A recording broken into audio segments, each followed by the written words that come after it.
Shalom, shalom. I'm the brother Markab. But first and foremost, I want to give all praises and glory to Yahweh, Bahashim, Yahushai, Bahashim, Rukat Kudash. Double honors to the apostles and elders of the great millstone and all the Akim out there that are pushing this truth with nothing but sincerity. In the name of Yahweh, Bahashim, Yahushai, right from the tribe of Judah all the way down to Issachar. So, they've been saying that, all these things about this ICE immigration and things like that, and, Issachar and Zebulon, mostly Issachar, been going through the deportations and things like that, And today, just got in my spirit, though, is like,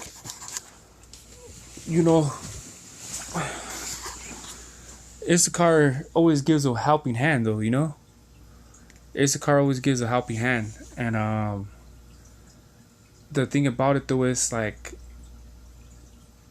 no one helps. A lot of people don't help Issachar because I was talking to an individual that I pick up, and he would tell me stories about in the 80s though, how immigration though back then, how they would just it's the same shit like right now, snatch you up though and kick you out the country and things like that. But he said right now is harder to get back in though, back then, within that day you get deported though, within that same day you come back to the United States though, so different times though, it was different times though, so that's the thing about it though, that right now if you get deported it's costs a lot of more money and it's harder though. And what's going on right now though, so it's like, see with Jake back then, with Issachar back then, it would have been like they didn't really like. I'm not saying all of them didn't give a shit though, but in reality they were like, man, they kicked me out, fucking come the fuck back. But now they can't do that. Now they really gotta be on that serious tip though. Now they gotta be on that serious tip though, and really think about their actions though, man, because.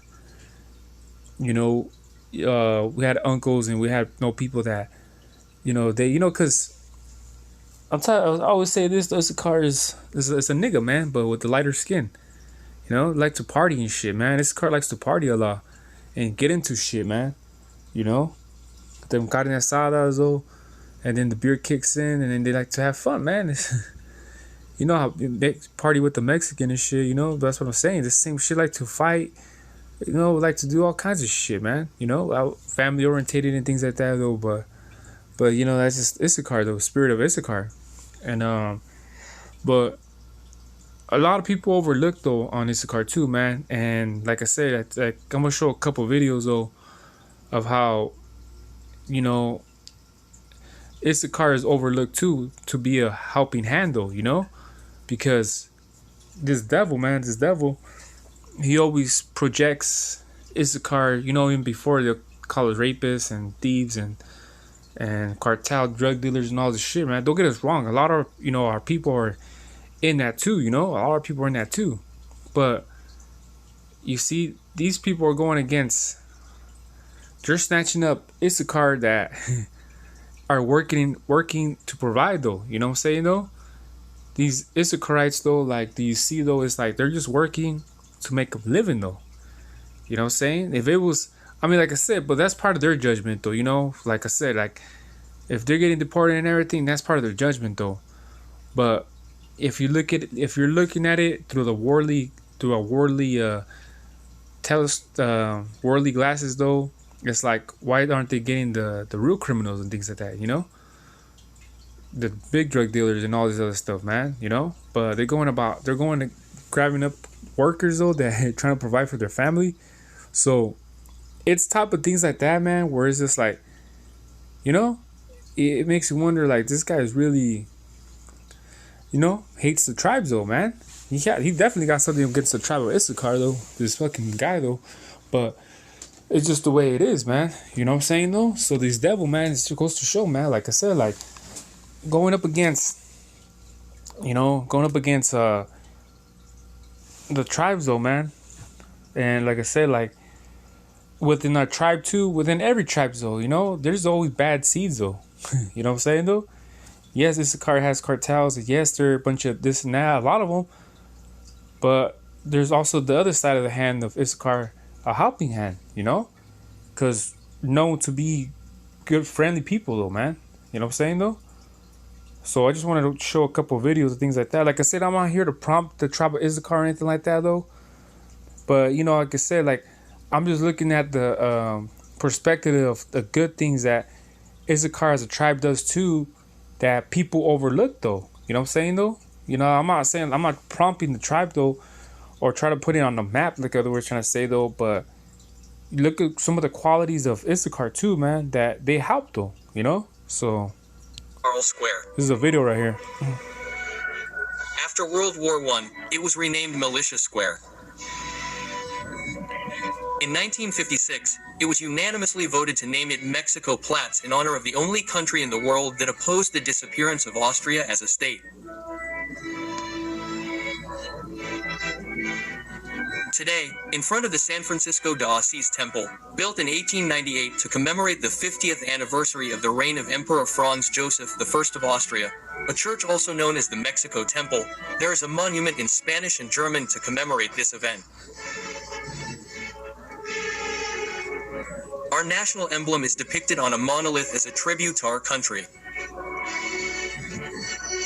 However, there were those who severely criticized President Cardenas at the time for his foreign policy of granting asylum to foreign refugees, since it was said, although not incorrectly, that Cardenas had communist ideas and that he only granted asylum to them.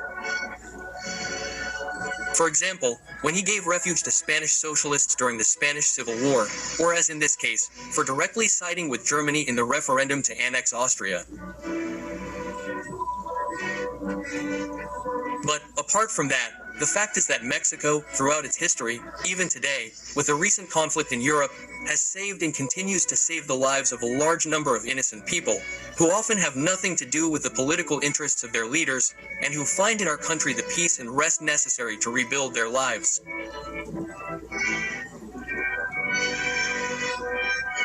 Mexico became precisely what our ancestors once predicted, a light in the midst of darkness for all peoples. And although geographically distant from each other, Mexico and Austria are united by a common history and, even more importantly, by the fate of those who sought refuge in our country. In Mexico, Austrians found a second homeland, since many of them did not return to their country, not only because of the migration policy of the Second Austrian Republic, occupied by the Allied forces after 1945, which did not allow the return of Austrian exiles or made it very difficult for them to do so, but also because in Mexico they had found a new destination. In our country, many of them met Mexican men and women. They fell in love, got married, had children, and these in turn had children. They worked side by side with the inhabitants of our country. They integrated into Mexican society. Their children went to school together with other Mexican children. Here, in the land of the children of the sun, the Austrian exiles became Mexicans and found their home.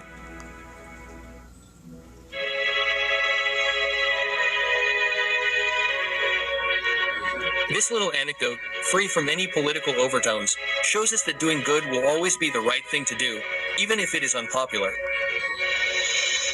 And everyone opposes it, because just because everyone supports or does something bad or incorrect does not mean that it is any less bad. Sometimes, when faced with the evil that plagues us every day, we prefer to ignore it and look the other way. It will do nothing to make us feel safe, but the cost of it will eventually be very high, because one day this evil will knock on our door. Thinking that another person, a leader or politician, will come to defend. See, that's one other one though. When most of you. When Austria, the immigrants from Austria, Mexico opened up with arms though to them though, to live there in Mexico, and some just stayed there. You see what I'm saying though? So Mexico backed up Austria though, for them immigrants to live out there because what was going on in Germany at that time, So they walked on with open arms though. You know what I'm saying though? So that's a story that people don't even know of though. You know what I mean? I really found out about the story today actually though. You know, so things like that though. So this is like another story that gets overlooked too, right? Think of World War II, you probably don't think of Mexico, though this vast Latin American country... Oh, fair use, fair use. Like I said, not making no money out of this. It's just fair use. Contributed labor and lives to the Allied cause, and Mexican sacrifices certainly don't get the attention that they deserve. Here on the front, we're all about reviving those lesser-known stories of war, and in this video, we're reviving the story of Mexico in the Second World War. So hold on to your tacos.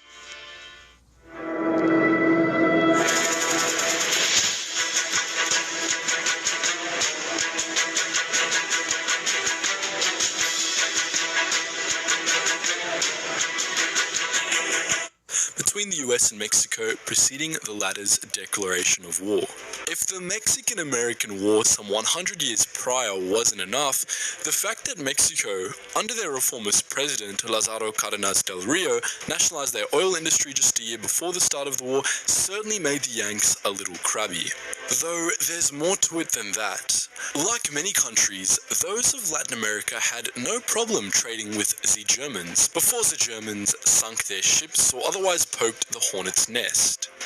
In saying that, trade routes between Europe and Latin America were disrupted by the war in Europe before Mexico broke relations with the Axis powers in the wake of Pearl Harbor. So it's fair to say they had nothing to lose making it official. Also, in light of these same trade route disruptions, Latin America had no choice but to rely on the US for trade. So breaking relations with and later declaring war on the Axis was as much of a move to strengthen Mexico's relations with the US as it was to stand up to the fascist threat. On Mexico's declaration, it was announced formally after German U-boats put two Mexican oil tankers, the Potrero del Llano and the Faja de Oro, under the waves in the Gulf of Mexico in May 1942 and didn't apologize for it. See, it always involves bloody oil. In 1942, Mexico's next president, Manuel Avila Camacho, who took the mantle from Lázaro Cárdenas del Río in 1940, made it compulsory for able young Mexicans to get some military experience, though he emphasized they wouldn't have to go overseas and get shot, only contribute to material and learn how to shoot someone else, in the case war ever made it to home soil. President Camacho later gave some ground, however, allowing the US military to conscript Mexican nationals living in the US, and it's estimated that between 15,000 and 30,000 of Mexicans in said circumstance were drafted into the US military, with some of them volunteering their service in return of citizenship. Of these almost 15,000 to 30,000, 1,500 became casualties in some capacity. Also, it's important to note that between 250,000 and 500,000 Mexican Americans, US citizens with Mexican heritage, fought for the US military in World War II.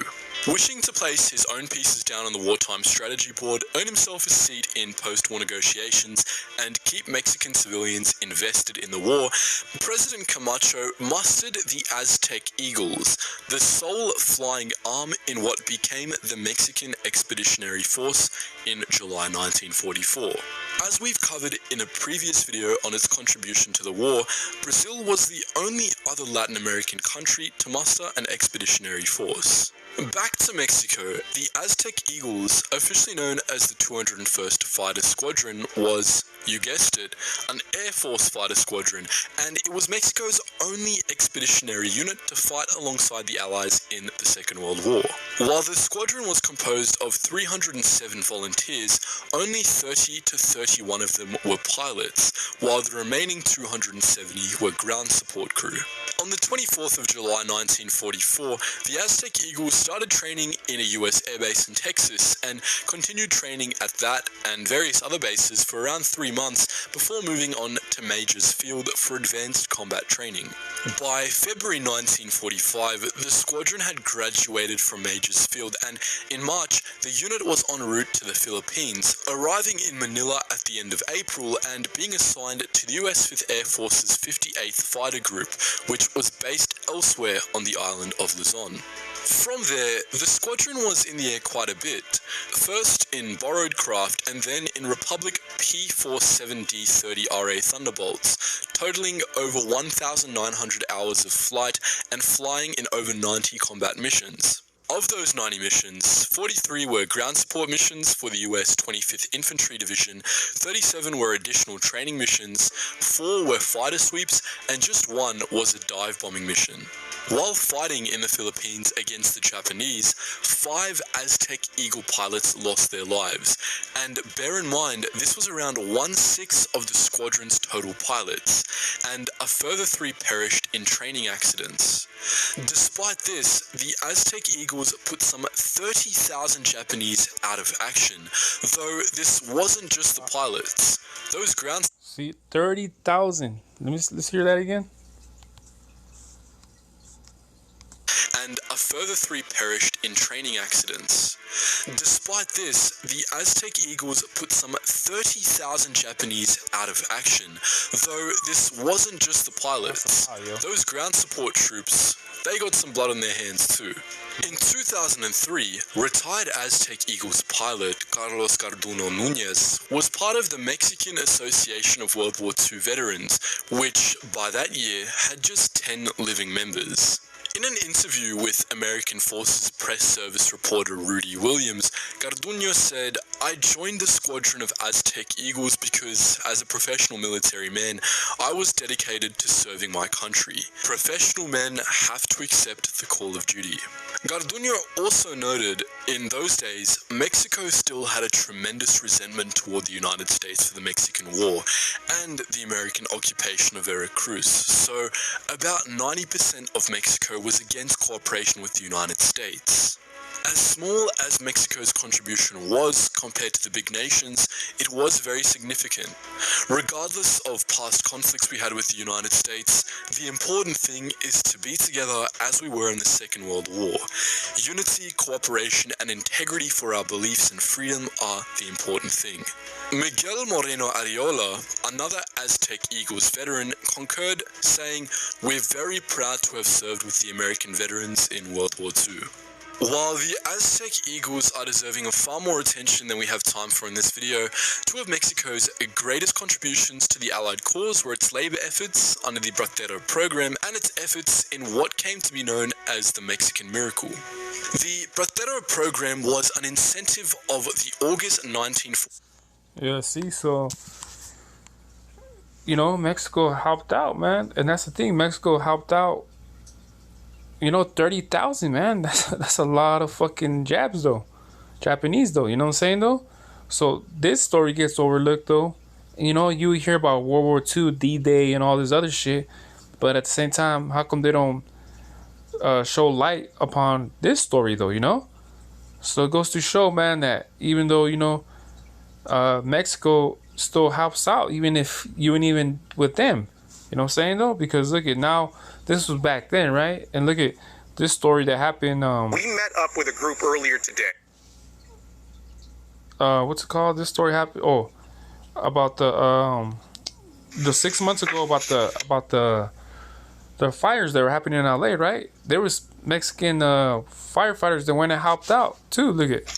This brigade of firefighters from Mexico is gearing up for another challenging day battling the wildfires that have devastated the Los Angeles region. See? Carefully inspecting their equipment, shovels, rakes, chainsaws, and essential food and water supplies, they prepare to spend up to 12 hours working in the rugged and unforgiving mountain terrain. This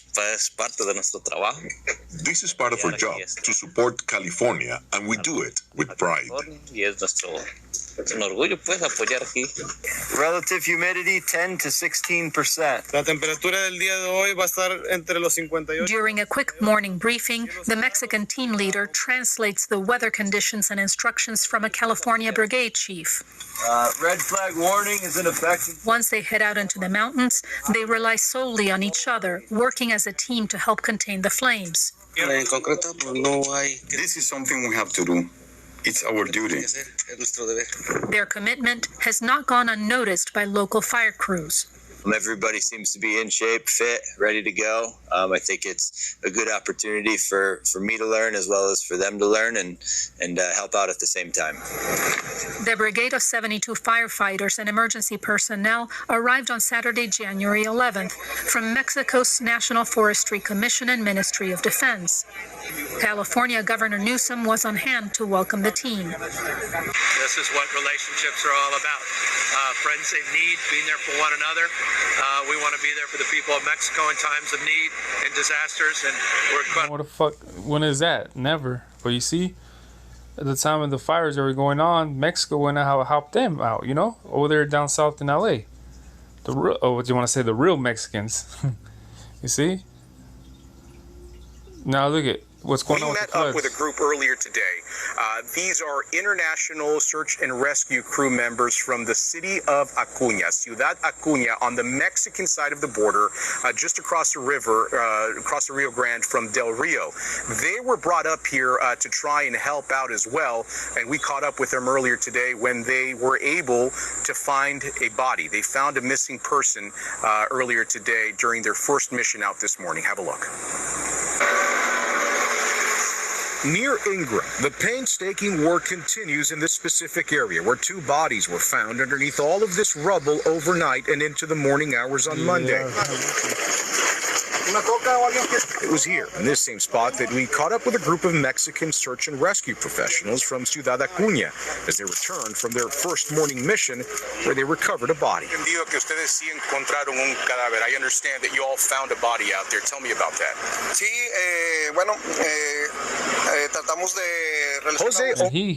This guy's Mexican. Look at his name is Jose Omar Llanas Hernandez. So this guy is a real Mexican. Llanas Hernandez says while searching, crews found a victim underneath 3 feet of debris. He says the victim appeared to be a man. So Niels, what's it like to collaborate with American teams in this search effort? He explains they're proud to be able to help with rescues in any country that calls on them. These rushing waters that we've seen around here all weekend long is exactly what this search and rescue team is familiar with since they work and they train along the Rio Grande. Jesus Gomez is a dual citizen from Acuña who also answered the call for help. Because we still have a lot of current from the water, from the river, so we have to cross using some water rescue techniques to cross. So the moral of the story is Issachar always gives a helping hand, but Issachar never gets help, you know? So with that, you know, like I said, fair use, not getting paid for none of this though. So with that, hopefully it was, you know, a little edifying. So with that, shalom.